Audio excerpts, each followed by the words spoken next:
Okay, well, hello again. For those of you who haven't seen me in a while, things have been going pretty decently. I have this little fro.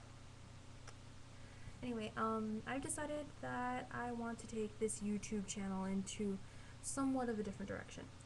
Aside from obviously random updates about how strange and stressful life can be and asking for opinions and things to that nature, and obviously my book reviews, which are strange but fun for me. Not so much for you. Um, I've decided that it would be behooving for me to bring up certain aspects that I find to be red buttons for discussion.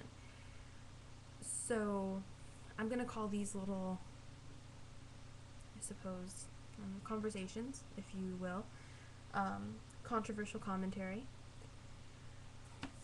And hope that that'll spark some intellectual discussion or I guess arguments between some people who do watch me, because I know some people subscribe, so let's see how that works out. Alright, well, I guess I'll start off with controversial commentary today, right? What better day to start it than the 4th of February? Let's see, yesterday I had a discussion with one of my friends who's transferring or who's writing transfer essays to transfer to a different university, and our discussion, I suppose, resonated around this topic of race. As well, actually, this will be a fun thing to ask. What race do you think I am? I may have mentioned it in previous videos, but I'm not sure I would have. There would have been no need to do so unless proving some type of a point.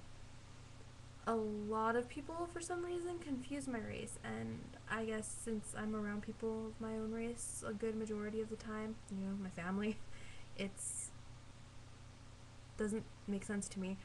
But this other individual, whom I shall keep nameless, I guess, she shall remain nameless, gave away a little bit of a tidbit, it's a girl, has the same issue, and we can't understand why race becomes such an intriguing ordeal, especially from places like college campuses, why race matters. It's a very touchy subject, especially in Southern California,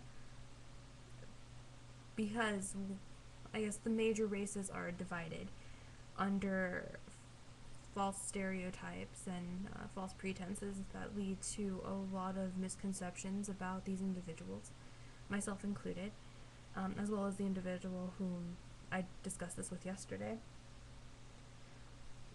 Let's see. I made a little tiny list because YouTube was not up when I wanted to do this earlier. Alright, I guess the main issue that I've come to terms with when dealing with race is that it implies certain stereotypes.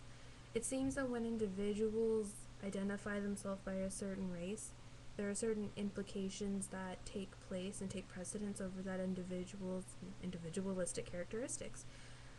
I understand that race and culture, a race, parallels culture, and that culture does have an influence on the behavioral uprising and upbringing of certain individuals. It's an environmental stigma that we all fall into, and to some extent, dependent on whatever race you are, whatever culture you're from, you tend to have more exposure to certain aspects of life that other individuals, say from a different race or culture, would not. Well, I suppose that since I'm a 5th generation American, my ethnicity, which I am using interchangeably with race, I don't know if you caught that. Anyway, my ethnicity, which I'm using interchangeably with race, really hasn't been much of an influence in my life because of the fact that my family has been here for 5 solid generations, which I guess may have something to do with the confusion people get when they look at me and have to ask, well, what's your ethnicity? Where are you from? It's like, I'm from Southern California. I'm American. Anyway,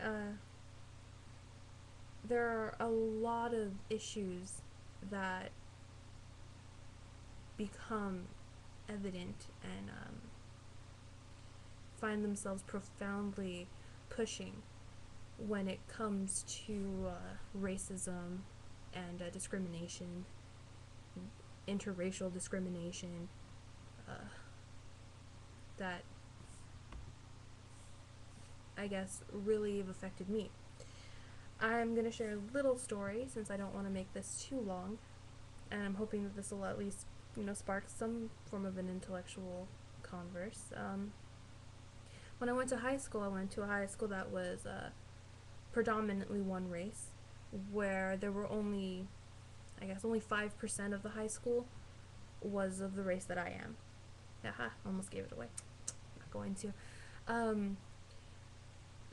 There were about 100 kids per class, and there were only 5 of us in the class. And I say us because initially when I was in middle school, before I got the scholarship to go to high school, the race that I am a part of, or predominantly a part of, kind of excluded me for certain aspects, which in the next video I will discuss. I'll probably put it up in a couple days if someone posts what they think race they think I am. I won't be offended, don't worry, I'm not going to be offended at all.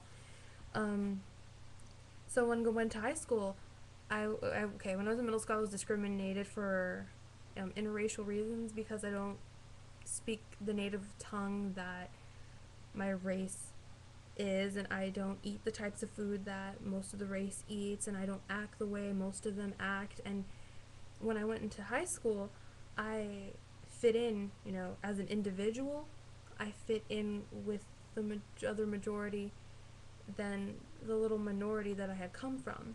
However, because of the fact that I was not of the majority ethnicity, there was this humongous culture gap and culture shock that existed for these individuals when we were, again I say we, collective, were basically pushed into their world and their society. Not only was race the issue, there was a socio-economic gap as well as an intellectual gap, which I didn't fully understand, but over the years it has grown more existent and more profound. So the point I'm trying to make is that even when you fail to identify with a certain culture or heritage which you happen to have as an ethnic background from, say, generations back, or perhaps even from the generation before you, or even your own generation for that matter, you face a lot of people judging you based on that one particular aspect, one particular characteristic of who you are, which I think is somewhat disheartening, and in an overall sense, it's very saddening, or disheartening, repeating myself, to see that our culture hasn't really grown as much as we've thought it has. Yes, racism isn't as predominant as it was in the 60s per se with the civil rights movement, or even when before slavery was abolished. Yeah, racism isn't as bad as it used to be, but it's still existent, and people who, turn a blind eye, turn the other cheek, and say, no, America is not racist, I beg to differ. Granted, it's not, harsh lynchings or horrible name calling or abuse in, the physical sense. It's still a mental stigma that is implemented into our society.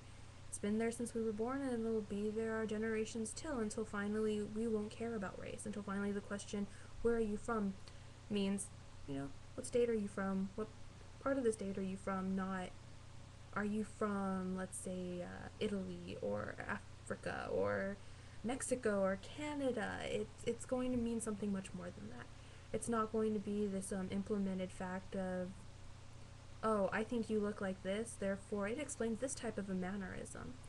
It seems that when race is involved or a certain characteristic is implemented, a lot of individuals tend to start filling in the automatic stereotypes and stigmas of that particular aspect. Alright, well, I'm running on 9 minutes. This wasn't really short, but I felt the need to start this type of a conversation. I think it'll bring up a lot of intellectual debate and arguments, and maybe some agreements. Who knows? So, until, I guess, next time when I tell you what race I am, post your comment, and, or you can email me. I'll put my email in the sidebar. So, take care, and ciao.